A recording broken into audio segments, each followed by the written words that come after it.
Hello and welcome, my name is Parky and today we're playing some more Plague Inc. Evolved. You'll be back where we're going to be playing as the Swine Flu virus today. Patient Zero is infected with a new mutated strain of influenza A, H1N1 virus, a reassortment of the 2009 strain with limited lethality. Existing antivirals are moderately effective against it, however, analysis of its genetic makeup has identified potential sequence similarities to the 1918 Spanish flu strain. It killed 5% of the world's population. Will history repeat itself? Well, if we only get 5% of the population dead, then I would probably classify that as a bit of a bad run. However, what we're going to be doing today is we're going to be putting on some different genes. So we're going to have an ATP boost to get that little boost at the start. We're going to keep Aquasite, and we're probably also going to keep this. So I didn't really change that much. It's a lie! Okay, well we're going to play as normal H1N1 flu. Sure, why not? We'll just leave it as that. I can't even think of anything witty. Welcome to the swine flu scenario. You're a new strain of the swine flu that has mutated. The failure in 2009 must not be repeated. Select a country to begin your plague. We're going to go for Saudi Arabia this time, because unlike every single other time that I've played this, I feel as though we should maybe change things up a little bit in terms of not going with India. So we've actually got a few of these symptoms already in transmissions. We've got Swine 1, we've also got Droplets 1.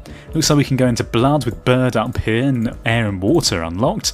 And we've also got a few of these symptoms: pneumonia, sneezing, headache, fever, what's this, pharyngitis, and lots of other stuff. And the abilities are pretty much as normal. We've got viral instability, which is going to increase the random mutations.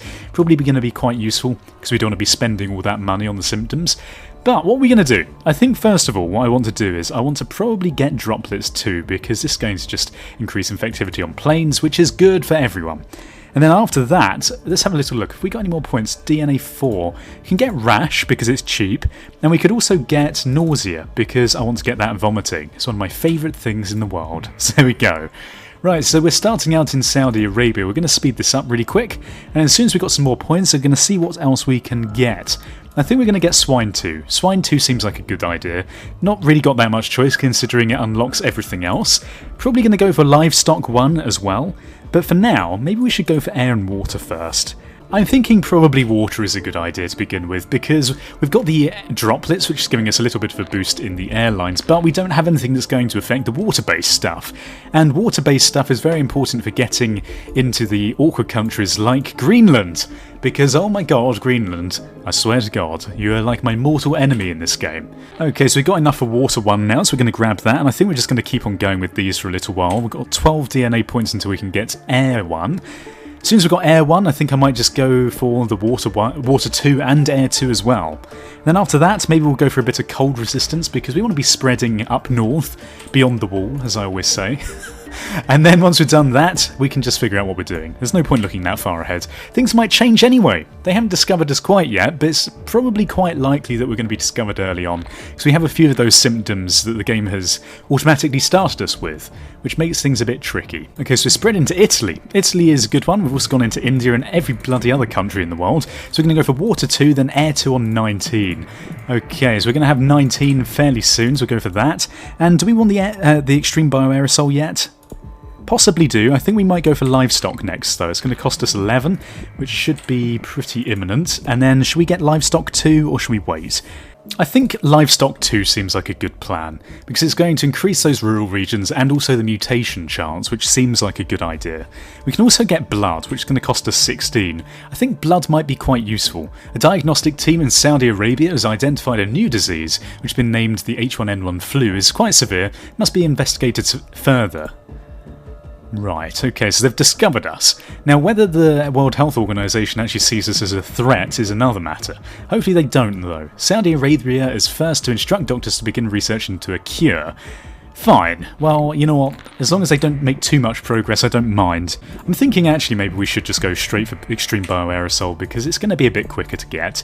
And then we can go for Blood. Or maybe we should even go for Cold. Maybe Cold would be good. Insomnia is now mutated. I think I'll get Cold 1 and 2. That seems like a good idea, because the earlier you seem to get those, the better. We'll also get Drug Resistance 1, just to make it spread a bit easier. Okay, Madagascar has shut down its seaports, become the first country to try and limit the spread. It's a shame because Madagascar is completely overrun with the virus already, so it's not really going to make that much of a difference. I think we're going to go for blood, and then should we go for blood 2? Possibly. 23 DNA points. Seems like a good shout to me. We're going to grab these up before they disappear. It's like a quick, clicking game, isn't it? We're going to get bird as well. I feel as though we might as well get all of these things. Maybe drug resistance 2 would also be good. Not sure. What is this? Historic reassortment. So it's going to turn it into a highly lethal strain, sure. Why not make it slightly more lethal? Seems good to me. I don't know whether it's going to increase the rate at which things are spreading, but we're going to go for it. So I think we're going to go for drug resistance 2 as well. Hypersensitivity is also mutated. I don't know if that's going to be particularly helpful for us, but the world is only on 3% of its research speed, which is surprisingly bad for them. So we're just going to be saving up now for bird 2, which is going to get us 30 DNA points. I have a feeling there's some special zoo one here. I can't remember what it's called. Probably zoo something. I have no idea. Either way, we've got the Ecstaxis symptom mutated. I don't even know what that means, so we're going to have a little look. My knowledge of medicine is absolutely terrible. If you haven't noticed already from my entire series, where even is this? So this is increasing the likelihood of infection through severe nosebleeds. Well, that's absolutely lovely, isn't it? Probably wouldn't want to catch that disease. Okay, so we can now get bird 2, which is going to help. Have we got into those awkward countries? I think we've pretty much got all of them. Are we waiting on New Zealand? No, I think it looks like we've got everything, which is good for us. We've also got extreme zoonosis. There you go, there's the zoo. So we're going to grab that, so that's going to increase infectivity in rural and urban areas, increase the mutation chance, which is very important, and also cross-country transmission. All of these things are very important to me. Aside from this, do we want any of these other things? We could get bacterial pneumonia, which basically allows secondary bacterial infections. Antibiotics will reduce the impact. Or we could get viral instability. I don't know whether we need this, because we're sort of going for the random mutations through all of the transmission traits we're given to do with animals. I think we're going to need some genetic reshuffles at some point, but for now it seems like it's okay, touch wood. Next though, I really want to get some of these symptoms. I'm thinking of maybe going for something like... Actually, what have we even got? We got hypersensitivity, we got vomiting. They were the two that I really wanted off the top of my head. We could go for diarrhea actually, let's do that. 7 DNA points. We've got that right now. I've also got the fever symptom. Oh no, it's the fatigue symptom, sorry. And then after this, we could probably go for something like dysentery. Do we want that quite yet though? Inflammation might be good. It's going to make it a bit more lethal, but it only costs 7.